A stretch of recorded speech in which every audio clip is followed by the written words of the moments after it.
graduate students. And one of the things that was really awful about that was that it was really hard on the high-performing graduate students, you know, because they felt that even being in the same category as the people who weren't working hard and pulling their weight devalued what they were doing, you know, and that's exactly right. And so this is also why there's a conscientiousness trait and an agreeableness trait.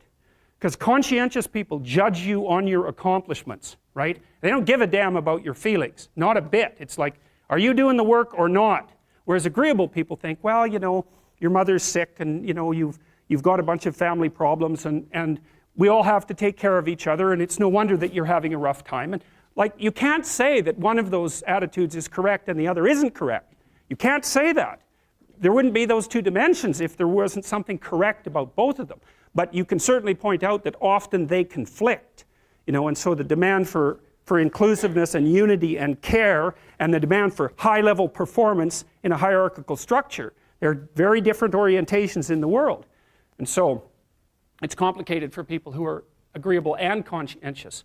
And actually, I think often that large corporations and large institutions of any sort run on the unheralded labor of people who are high in agreeableness and high in conscientiousness, and they're disproportionately women. And my experience in large institutions has been that if you want to hire someone to exploit appropriately, no, not appropriately, if you want to hire someone to exploit productively, you hire middle-aged women who are hyper-conscientious and who are agreeable, because they'll do everything. They won't take credit for it and they won't complain.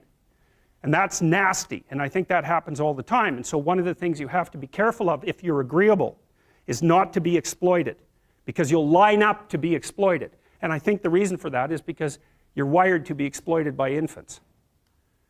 And so that just doesn't work so well in that actual world. And one of the things that happens very often in psychotherapy, you know, people come to psychotherapy for multiple reasons, but one of them is they often come because they're too agreeable. And so what they get is so-called assertiveness training, although it's not exactly assertiveness that's being trained. What it is the ability to learn how to negotiate on your own behalf. And one of the things I tell agreeable people, especially if they're conscientious, is say what you think. Tell the truth about what you think. There's going to be things you think that you think are nasty and harsh. And they probably are nasty and harsh.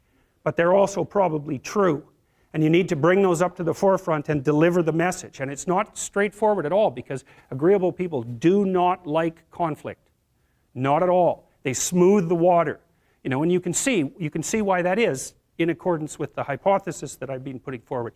You don't want conflict around infants. It's too damn dangerous. You don't want fights to break out. You don't want anything to disturb the relative peace. You know, and if you're also more prone to being hurt physically and perhaps emotionally, you also may be loath to engage in the kind of high-intensity conflict that will solve problems in the short term, because it takes a lot of conflict to solve problems in the short term. And you know, if that can spiral up to where it's dangerous, which it can if it gets uncontrolled, it might be safer in the short term to keep the waters smooth and to not delve into those situations where conflict emerges. The problem with that is it's not a very good medium to long-term strategy, right? Because lots of times there are things you have to talk about because they're not going to go away. And so partly what you do with agreeable people is you get them to figure out, and they have a hard time with this too. If you ask a disagreeable person what he wants, say, or she wants, they'll tell you right away. They know. It's like, this is what I want, and this is how I'm going to get it.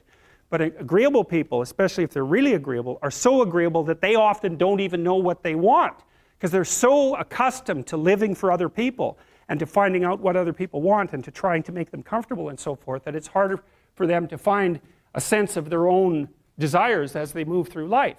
And that's not, look, there's situations where that's advantageous, but it's certainly not advantageous if you're going to try to forge yourself a career. That just doesn't work at all.